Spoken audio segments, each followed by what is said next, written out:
Before we jump in, I want to hit you with a quiet little reality check. If you're 35, your odds of dying in the next year are low. Really low. But your odds of having a disability that keeps you out of work for at least 90 days at some point before you retire? A lot higher. About 1 in 25. 1 in 25 is not small. That's like, look around a room and somebody's getting picked. Exactly. And here's the part that always messes with me: most people have life insurance, and they have no disability insurance. The way we buy coverage is almost flipped compared to what the math says is most likely to happen during our working years. Okay, so today we're basically doing the episode people don't realize they need.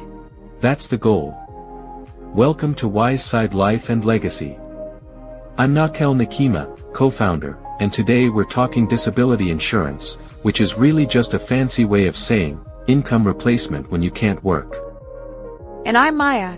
I'm here to ask the questions people are thinking, and also the ones they're not thinking, because let's be honest, most of us don't sit around daydreaming about disability definitions. Nobody does. And quick connection for anyone following along week to week: last time, we talked about critical illness insurance. That one pays you if you're diagnosed with a specific major illness. Disability insurance is different. Disability insurance pays if you can't work, whether it's because of illness or injury, and the reason can be a lot broader.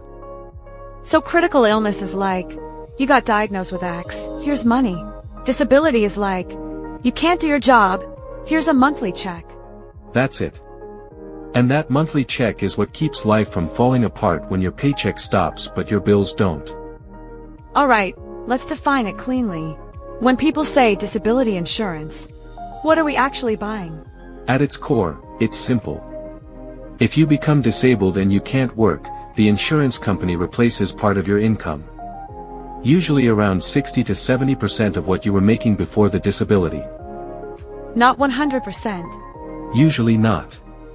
And there are a few reasons for that. One big one is incentives. Insurers don't want a setup where you're financially better off not working. Another is that, depending on how the policy is structured and whether it's group or individual, the benefit might be tax-free or partially tax-free, so 60% can feel closer to your take-home pay than people expect. So walk me through the flow. Like, someone gets hurt or sick. Then what? You stop working, you file a claim, the insurer confirms that you meet the policy's definition of disability, and then you start receiving a monthly benefit. That continues until you're able to go back to work, or until the disability resolves, or until you hit the maximum benefit period. Maximum benefit period, meaning what? Like a cap on time? Yes. Many long-term policies pay until age 65, sometimes 67, sometimes 70. Short-term disability, like the name says, is much shorter. Okay, split it for me. Short-term versus long-term disability insurance. Short-term disability typically covers the first stretch of time, often 3 months, sometimes 4, sometimes 6. It's designed for that initial gap when you're out but expected to recover relatively soon. Long-term disability kicks in after that.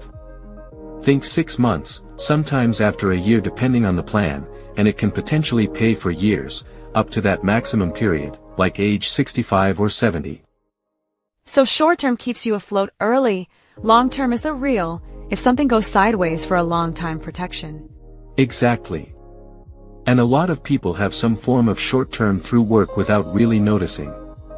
Long-term coverage is less common employer to employer, and even when it exists, it often has limits. And then there's this phrase that sounds like insurance jargon, but I know it matters. Elimination period. It matters a lot.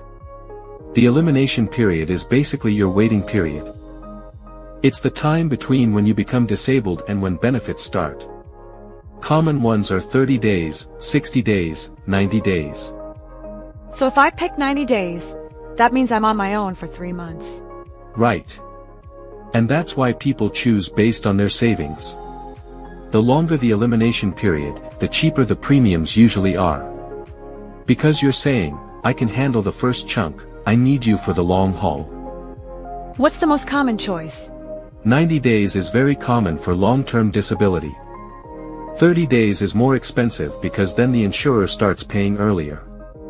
But if someone has little savings, or they're a single-income household with tight cash flow, a shorter elimination period can be worth it. Alright, that's the mechanics. Now convince the audience. Why does disability insurance deserve a whole episode? Because disability is the most common income risk for working people, and we treat it like an afterthought. People plan for death, which is understandable. Life insurance is important. But during your working years, the bigger probability is losing your ability to earn. Think about what happens in real life. Your income stops, but your mortgage doesn't pause. Rent doesn't pause. Utilities don't pause. Your car payment doesn't pause. Groceries don't pause. Childcare doesn't pause.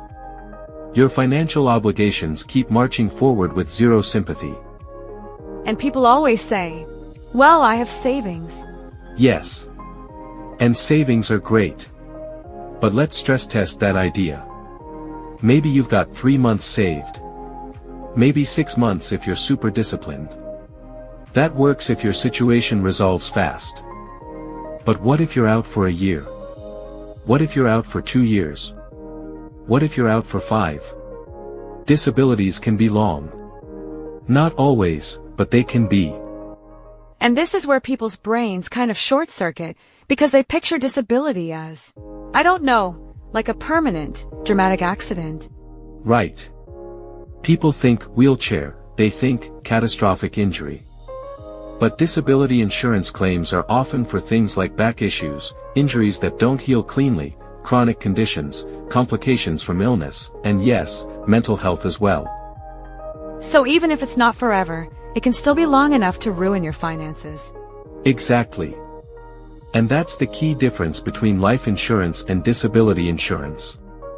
Life insurance pays a benefit if you die. Disability insurance steps in while you're still here, still alive, still needing to pay for life, but unable to earn in your normal way. Okay, now we get into the part that scares me. What counts as disabled?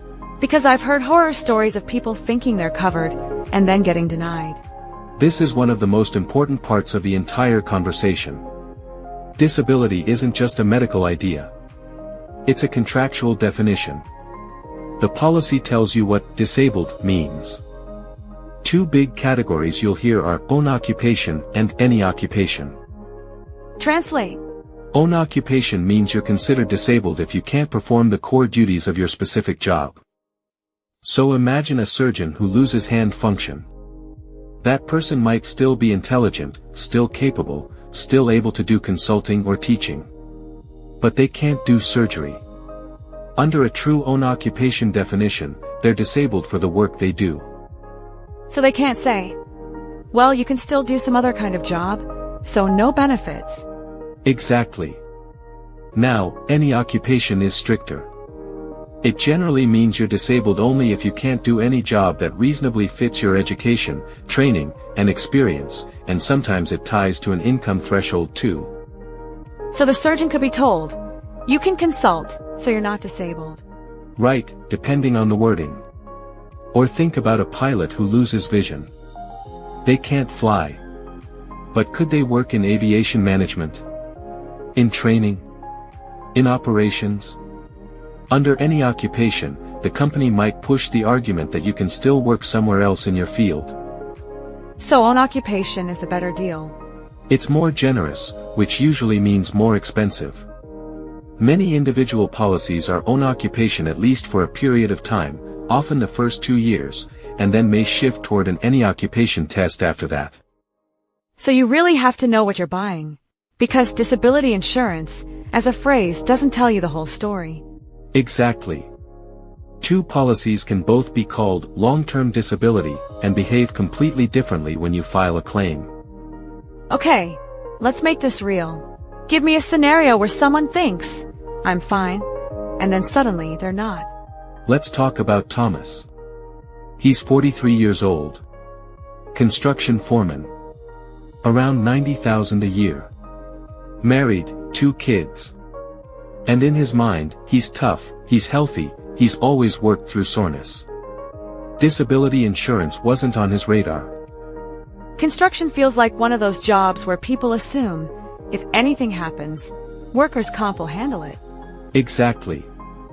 And workers' comp can help, but it's not designed to fully replace your lifestyle income, and it's not a perfect safety net for every situation. So here's what happens. Thomas lifts something the wrong way. Herniated disc. Now he's in chronic pain. The doctor tells him, no heavy lifting. You need to avoid physical strain. At least 6 months. And if your job is physical, avoid lifting is basically you can't do your job. Right. Even as a foreman, the work often isn't purely desk-based. He's moving, he's on site, he's doing tasks. So for him, this becomes a real work-stopping injury. Alright, first version, no disability insurance. What does that look like? It starts quietly. In the first month, maybe savings covers it. Maybe there's some partial income from somewhere, maybe not. In many cases, people get a rude awakening. The money coming in is not close to what the household was built on. By month 3, the stress is real. Month 6, now you're not just tight, you're making bad decisions because you're under pressure, pulling from retirement accounts, leaning on credit cards, missing payments, negotiating with lenders, borrowing from family. And the irony is, that stress probably slows recovery. Exactly. Financial panic and healing don't go together. Now let's flip it. Thomas has an individual disability policy, 60% income replacement, 90-day elimination period. So he's got to make it through the first 90 days. Right, but after that, the benefit kicks in. On $90,000 a year, 60% is about $54,000 annually, which is roughly $4,500 a month. That's not vacation money, but it's, we can keep the lights on. Exactly. It's the difference between a painful chapter and a financial collapse. He can cover essentials. The family stays stable. He focuses on treatment and rehab, not on scrambling. And what's wild is the premium is usually way smaller than people imagine. That's the thing. For someone like him, it could be something like $50 a month, depending on health, occupation class, benefit, and policy design. Not always, but it can be in that range. And then one injury turns that small monthly cost into a lifeline. Alright, second scenario. You mentioned mental health earlier, and I want to sit there for a minute because I think people still don't intuitively connect mental health with disability benefits. They don't. And yet it's real. Let's talk about Jennifer. She's 45. Accountant. About $110,000 a year. High performer, high stress, always reliable. On paper, everything looks solid. And then the slow build-up hits. Right. Burnout isn't always dramatic at first. But in her case, it escalates into severe anxiety and depression. Her doctor tells her she needs to stop working immediately. Not take a long weekend. Not push through. Stop. Get treatment. And people underestimate how disabling that can be. If your brain is not cooperating, it's not like you can just brute force spreadsheets and deadlines. Exactly. She takes leave. Time passes. And in a lot of real workplaces, after months, your position may not be protected the way you hope. Eventually she loses the job. So without disability insurance, she's dealing with depression and also money fear. Yes. And that combination is brutal.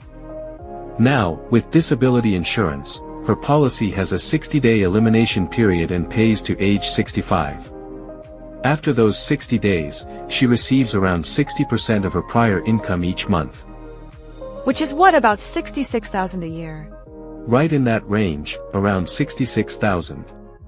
So monthly, she's getting a steady benefit that covers her core life expenses. That doesn't fix her mental health, but it removes the financial emergency from the recovery process. And recovery can take a long time. It can be months, it can be a year, it can be longer. For Jennifer, let's say it's 18 months. Disability insurance gives her the breathing room to actually do the work of getting better. So far, I'm hearing a theme. Disability insurance isn't about luxury. It's about preventing a normal life from turning into a financial disaster. That's the point. It keeps the floor from collapsing under you. Okay, let's talk about where people actually get disability insurance. A lot of people listening are thinking, I have something at work. I think.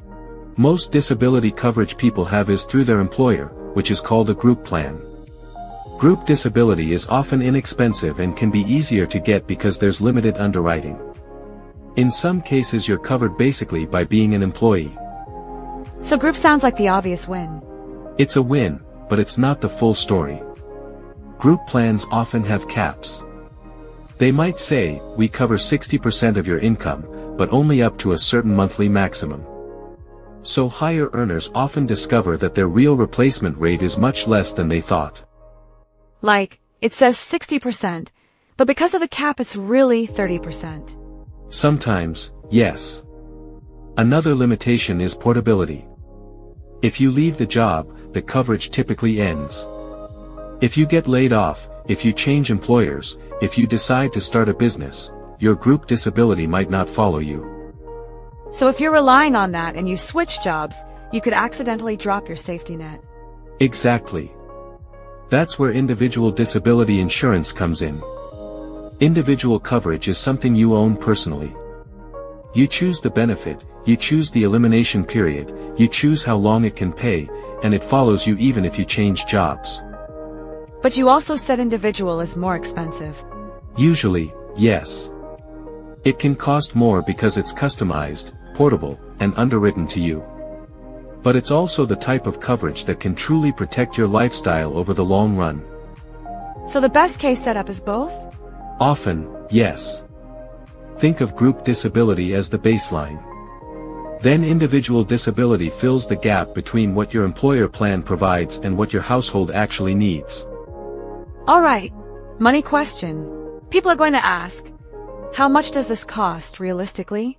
It varies a lot based on age, health, occupation risk, benefit amount, and policy features. But for a young, healthy professional, you might see something like $50 to $150 a month for a benefit that supports a $50,000 to $60,000 annual payout. And people hear that and go, that's another bill. Totally. But you have to compare it to the size of the risk. If you're disabled for 3 years, that policy could pay out $180,000 or more. That's not a small claim. That's a life-changing amount of income replacement. So it's one of those boring purchases where you hope you never see the payoff, but if you do, you really, really need it. Exactly. Disability insurance is not flashy. Nobody brags about it at dinner. But it's the kind of protection that can prevent a family from spiraling. Who should actually prioritize it? Like, if someone can't buy every type of insurance under the sun, who moves disability to the top of the list? If people depend on your income, disability should be high on your list. If you're the primary earner, it's a must consider. If you're self-employed, it's even more important because you don't have employer benefits cushioning the risk. And here's a big one, buy when you're young and healthy. Not because you're likely to need it tomorrow, but because it's easier to qualify and the pricing is generally better. Once health issues show up, coverage can become expensive or, in some cases, unavailable. So the best time is before you feel like you need it. Exactly. In your 20s and 30s, you're building your career, and you also have the most future income to protect. If your earning power is your biggest asset, then insuring that asset makes sense. Let's circle back to the theme you opened with, because it's still sticking with me. People are more likely to insure against death than against disability, even though disability is more likely during working years. That's the core message. It's not that life insurance is bad. It's that for many working adults, the most probable financial catastrophe isn't dying tomorrow. It's being alive and unable to work for a long stretch. And that's a scarier sentence than it sounds, because it's not movie drama scary. It's real life scary. It's like, I have bills, and now there's no paycheck. Exactly. And disability can last longer than people want to imagine. Sometimes it's months. Sometimes it's years. That's why disability insurance matters. It's income protection over time. Okay, let's make this practical. If someone listening is like, alright, I'm convinced I should at least check, what's the action step? This week, do one thing. Find out what disability coverage you already have, if any. Start with your employer benefits portal or HR documents. Look for the benefit percentage and look for the maximum benefit period. Does it pay 60%? Is there a monthly cap? Does it last 2 years, 5 years, or to age 65? And what's the elimination period? How long before payments start? And if it's not enough, you consider supplementing with an individual policy. Exactly. If your employer plan doesn't get you close to what you'd need, or it doesn't last long enough, it's worth talking to an independent broker about an individual policy to fill the gap. Last thoughts before we wrap. Disability insurance is one of those things that feels boring until the day it becomes the only thing keeping your financial world stable. It protects your income when you can't work. And for most working people, that's the biggest risk to the entire plan: home, family, savings, and legacy. So if you take nothing else from this conversation, take this: check your coverage. Understand it. And if it's missing or thin, consider fixing that while you're still healthy enough to qualify easily. And don't wait until you're forced to care about it. Exactly. I'm Nakel Nakima. And I'm Maya. This has been Wiseside Life and Legacy. Educate. Empower. Protect your legacy. We'll see you next week.